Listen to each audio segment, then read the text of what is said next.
Hi everyone and welcome back to a little bit of Path of Exile. So this is my Freezing Pulse build. It pretty much stayed the same since I've played this one, so we will not gonna be talking too much about the passive tree. But I wanna give you guys an updated path of building, so let's jump over into PoE for a second. And here we are. So, in the end game, nothing has changed. Basically, we are still going full investment into crit. We're sitting at roughly 2 mil boss DPS, 2.2 if you count Calling Strike into this. So yeah, the curse changes will affect our Sniper's Mark, obviously. And yeah, other than that, I haven't really changed too much. So, while you are leveling, we are. I just made 3 stepping stones for each lab. I thought, you know what, that's probably the best thing to do. You start up here. You can go either way. You can go cast speed or spell damage here. It doesn't really matter too much. You grab Frostwalker very early on, and you grab Elemental Overload extremely early on as well. So those are your 2 most precious stepping stone in the beginning. After that, just focus on life, focus on the mana mastery, and from then on, just fill out the tree. Once you go towards the second lab, this is where we pick up our Golem Commander to get like +1 and +1 from the Ascendancy, right? And towards the third lab, we are making sure to grab... I forgot to allocate Elemancer, but yeah, Elemancer is in here in the third lab. Make sure you grab EB as well as this Energy Shield Leech node with the 2 passive points that you get for killing Kitava. That is what I do with these 2 nodes. I always wait until the end of the campaign when I get 2 skill points for free to go into EB and a little bit of Leech, especially at League Start where we don't have much Energy Shield on our gear. This one single node here will make your life so much more easy. So yeah, that's pretty much all about leveling. As you can see, we are near these 2 nodes. We are near these 2 nodes. That's 60 strength and 60 dex that we can pick up. That is the biggest hurdle for this build. Even with taking a Jade Amulet early, you need a lot of dexterity, you need a lot of strength to get it going. As you can see, our stats are distributed quite evenly. Now, with better gear, obviously, you can drop these nodes. This will free up your skill points. And if you take a look at the endgame tree, I left 2 of those in just in case. For League Start, I think it's quite nice to have those. Once you get better gear, though, you can absolutely drop those, right? So let's go over the skills a little bit. We are using Freezing Pulse. I am using Spell Echo. This is debatable. You can also go for faster casting if you don't want to be locked in place a little bit. And I think a level 21 Freezing Pulse in Trade League shouldn't be too much to ask. As you can see, that is quite a substantial amount of damage. If you're just on a 20 with 20 quality, that doesn't matter too much. So make sure if you are in Trade League to get a level 21 gem. Spell Echo, as I said, interchangeable with faster casting. Pinpoint, absolutely crucial because that gives us our AoE during clearing and our focus damage while we are taking down bosses. Cold Penetration helps you with penetrating cold resistance and increased critical strikes as well as critical damage. Just gives you that crit chance and crit multiplier boost that we so desperately need, right? We couple this with our second skill, which is Frost Bomb, with Spell Cascade that just helps to cover more ground, which is very useful in conjunction with Power Charge on crit. So I even, while mapping from time to time, press down on Frostbomb just to generate a couple of power charges. I have Sniper's Mark in this link. It doesn't matter, it doesn't need to be in here. You can even make a case for throwing Val Cold Snap into this 4 link and have the Sniper's Mark somewhere else, right? Val skills, yes, I'm using Val Righteous Fire. Yes, I'm using Val Cold Snap. Why is that? So Val Cold Snap will generate those frenzy charges in boss fights. This is something that you can get while mapping through the mastery, right? But I haven't, oh, I have checked it, yeah. So because you are able to generate those, you can see that's like 300,000 damage that you generate with that. So that is an important part of this as well. While Righteous Fire honestly is just a sweet damage boost, also around 300,000. So try to get one of those as soon as you can. For the auras, we are using Determination for armor. Why am I using Defiance Banner? It's been nerfed, yes, but taking less damage from critical strikes is actually helping us more than any other aura, I think, at the moment. There is an argument to go for Tempest Shield, maybe, right? You get more spell damage block, but I don't think it's worth running that. The main aura we are using is Cemetery for crit, right? Also, this will just give us more spell damage as well, which is good. And you have a chance to create Consecrated Ground when you hit a rare or unique enemy, which is very helpful. Herald of Ice is here, not only for the damage buff it gives us, which is very nice, right? That's a good thing. We get some added spell cold damage, but also we create explosions, and that helps you with clear. So I got asked a lot, why do you use the Devouring Diadem? So this allocates Eldritch Battery for you. So this is why the skill points can be respected later on, right? And it has more to that than you think. So make sure you socket your auras into your Devouring Diadem. They gain 1 level, right? All 4 auras gain 1 level, which is very, very nice. They have better resurrection efficiency, which is also very, very good. And you get a Feast of Flesh every 5 seconds. That will recover a lot of your life, ES, and mana. But since we are using Herald of Ice, right, we have corpse removal. So how do we get corpses when we need them? This is why I am using a custom damage taken setup. Yes, we do have Molten Shell in here to gain even more armor when we take a hit, so we can withstand the next hit or couple of hits even better. But also we have Desecrate in here, which spawns corpses for us, right? And we are consuming those corpses to heal us up. Yes, Feast of Flesh is on a cooldown, but this will help you greatly. This will make you feel a little bit more tanky, because the one thing we are not as Elementalist is being tanky.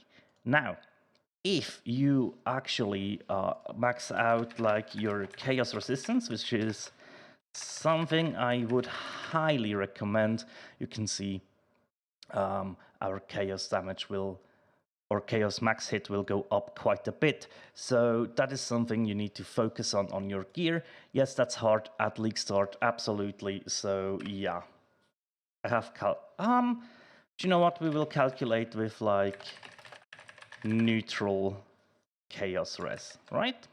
That seems about fair.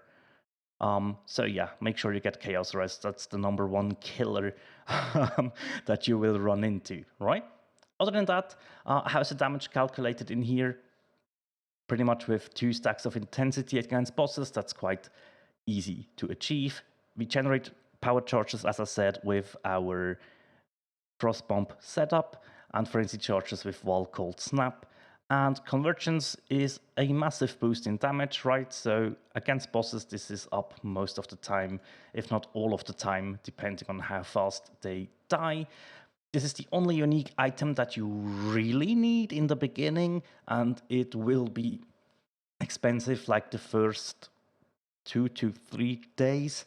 After that, it will come down in price a little bit. We have the 40% increased Freezing Pulse damage enchant on here. That is the best in slot item in my opinion for this build. So get this enchant if you can. If not, don't worry too much about it. Just get a Devouring Diadem and you will be good. Right, for a wand, you just want +1 level of all cold or just all spell skill gems, right? You want roughly around 80% increased crit strike chance. That's very good. If you are able to get spell damage and crit multi or added flat cold damage, go for it. I would say 80% crit strike chance and roughly 25 crit strike multi with a +1. These three stats will be a little bit difficult to get in the beginning, but later on you should not have too much of a problem. The shield we are running, roughly around 60% crit strike chance is okay. +1 to cold is very good here. Make sure you have the open affix to craft chance to avoid elemental ailments on there once you have unlocked it, or just roll a shield with better chance to avoid elemental ailments. We need that on our body armor as well. And here I just went for the spell crit chest, obviously, and just a huge life roll, right? So this is the gear that I was using 2 leagues ago. And I think it's a decent start, or like it's a nice amount of investment without breaking your bank too much. Yes, divining up to 1.5% spell crit chance is no longer a thing, right? But settle for like 1.3 or something like that. That should be okay. For the gloves, I just wanted to have an armor energy shield glove, right, to get some armor. The Eldritch currency was used to get cold damage leached as life for survivability. There is an argument that you want to roll cold exposure onto this, but that's up to you to decide. Also, chance to unnerve, pretty nice on hit. That is a pretty good multiplier as well. If we click unnerved, yeah, it's like 170k damage. That's not too bad, right? And for rings, just I went for Vermilion rings, qualityed up on the life rolls just to get a good amount of life and resistances. That's all you need on your rings. If you can get some crit strike multi on it, go for it. We now have a new amulet because Ashes of the Stars obviously isn't like really suitable because it's so rare and stuff, right? So just get a good, I like the Citrine Amulet because it gives strength and dex, a good life roll, a +1 to all cold skill gems, and crit strike multi. That is your goal for sure. You can shoot for a +2 at some point if you want to invest more currency, that's up to you. For the boots, I just wanted to have good resistances, a little bit of movement speed, and chance to avoid elemental ailments, of course. And I crafted, or not crafted, but I think I unveiled the chance to gain Onslaught for 4 seconds on kill, which is also really cool, because if you have Onslaught, as you can see, you gain a little boost in your action speed as well. So that's quite nice. Other than that, belt, just get whatever you like. I like to use a Stygian Wise here with a good amount of armor, life, and resistances. The Abyssal Jewel was just 1% penetration of LE res. You can get different ones, doesn't really matter too much. I patched up my dex, my armor, and a little bit of crit strike multi. Definitely Saint's Hallberg with the Hunter or Shaper influence is the way you want to go, to get a good amount of armor, to get a little bit of energy shield as well, and to be able to roll your spell crit onto it. Jewels, mostly just go with crit strike multi with cold skills, or crit strike with cold skills. Increased life is very good, patch up stats and resistances, very nice, as you can see. The Watcher's Eye, the one I used, is what I think is one of the okay-ish ones. It's a 2-stat jewel, never go lower than 2 stats. A 1-stat Watcher's Eye is not worth your time. So, crit strikes penetrate 10% of enemy elemental resistance while you are affected by Zealotry, which you are, as well as Arcane Surge for 4 seconds when you create Consecrated Ground, which you can do on occasion with Zealotry as well. So that's the 2 stats I went for. This was quite affordable back in the day. I don't know how the price of this will be. Flasks. The one flasks I heavily recommend is either instant, half instant, or the instant recovery when on low life, right? I personally like the instant recovery when on low life very much. Grab yourself bleed removal on the life flask. It will save your life so many times. Quicksilver flask for movement speed. I just went for a little bit of increased movement speed during effect, maximum charges. You can go for gained charge when you deal a crit, which would be the best thing to go for. As you see, we have that on the granite. The granite is here to give us more armor as well as the basalt flask, right? We want to get that up, and if those two are active, you can see our physical max hit goes up quite a bit. So during mapping, you are quite safe. I have a Dying Sun in here. This was just like, because it dropped for me, right? You get 2 additional projectiles during flask effect, which is very nice if you are clearing maps, right? Okay, that is pretty much everything about the build, everything you need to know. There are arguments to switch out different golems, right? You can use a flame golem for more damage if you think you don't need the chaos golem. I personally quite like the chaos golem because it gives you that bolster up against physical max hit. This is also the first golem I go for if I feel like I'm not having issues with my life. If the life is a little bit low and stuff, I go for stone golem first. As you can see, a stone golem, you can deactivate that and activate the flame golem. Yes, you have a huge boost in damage. I do prefer the stone golem though. Lightning golem for cast speed, ice golem for crit, and that's pretty much all you need to do. So, are there other things you can do? Yes, you can drop your cast and damage taken setup into another slot and use shield charge with faster attacks for your movement skill.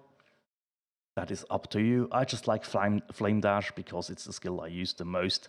Absolutely my most used movement skill. So yeah, right. If you take a quick look at our avoidance, you can see we are 100% immune to all ailments. We achieved this, as I said, with 3 crafts on our gear. So make sure your shield, your boots, and your chest piece have those crafts on them.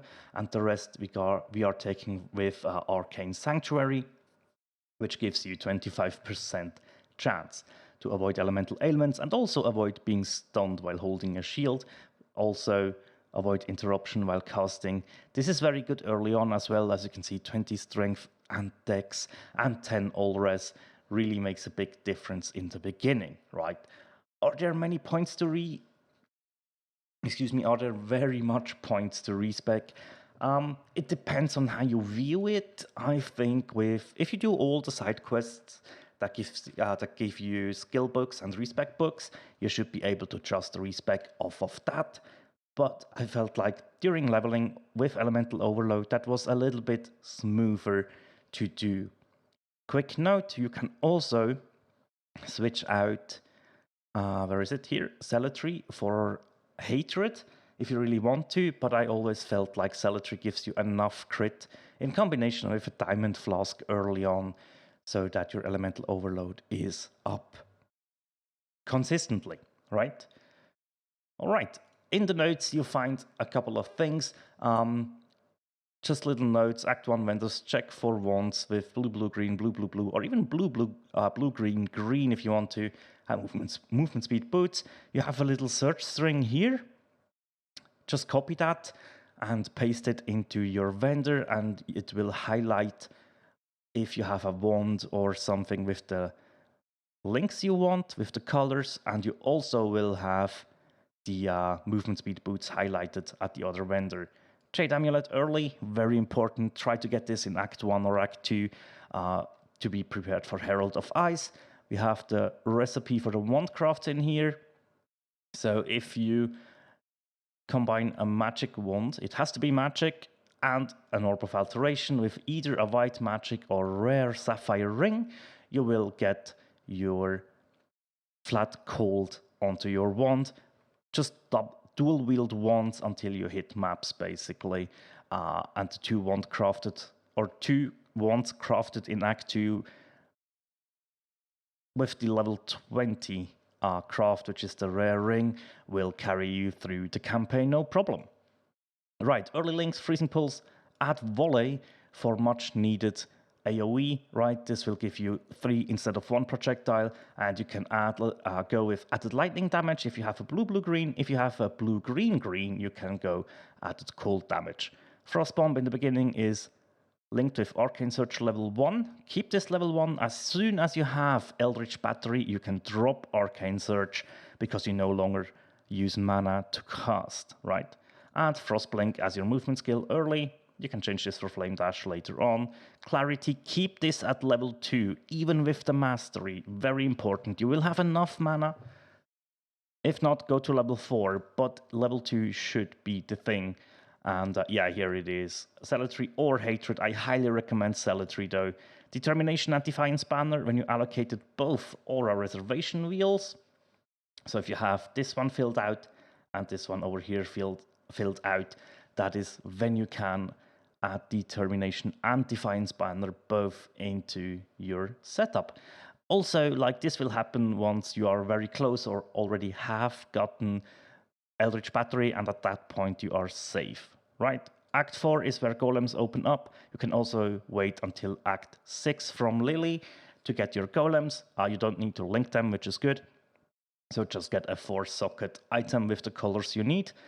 And also you will get in Act 4 1 golem as a quest reward. So I always wait until Act 6 if I feel comfortable. If I feel like I need a second golem, I will just go ahead back to Act 4 and buy one. Right. In Act 4, you also gain access to a couple of more things, namely, mainly Spell Echo. Pinpoint is gathered up in Act 3 of the library quest as a reward, so you can do that if you want to. You don't need to, you can wait until Act 6. But yeah, you can change increased crit strikes add for Spell Echo if you want to see how Spell Echo feels, and the 4th link will be Cold Pen or added cold damage, whatever you prefer. Yeah, Power Charge and Crit is available very early on, I think Act 2. But if you don't have the links, just wait for it. But you can add this to Frost Bomb as early as you want, right? In my offhand, I always level 1 increased crit damage skill gem, and either Spell Echo if I can't use it right now, or increased critical strikes, whichever I'm not using. The defensive auras if I don't have the setup, as well as a couple of Freezing Pulse skill gems if I want to go for things. Right, the first anointment that we will go is Prodigal Perfection. It is a very easy to achieve anoint. As you can see here, you need a clear, an azure, and an azure oil, which are very farmable early on, and they are very cheap. Increased mana, that's okay, and you get 2% increased spell damage per 100 max mana, up to 40%. So yeah, we are sitting at roughly 1000 mana, right? So we gain, what, 20% increased spell damage from that. It doesn't seem like much, but for such a cheap anoint, this is a nice boost. The last anoint, or our endgame anoint, is Marked for Death, which adds Culling Strike against marked enemies, and we are self-casting our Sniper's Mark. So yeah, mark the boss and enjoy 10% less damage that you need to deal. And yeah, here it is, the Saint's Hauberk with either Hunter or Shaper influence. It needs to be item level 86. That is very important for the tier 1 base spell crit craft. But that covers up everything. If you do have any questions, just let me know. And yeah, we will be playing in a Groupfound setting again, and the chances are high that I will be going for this build. I haven't decided 100% right now, but this is pretty much what I will be up to. So thank you very much for watching, guys, and as always, take care. Bye.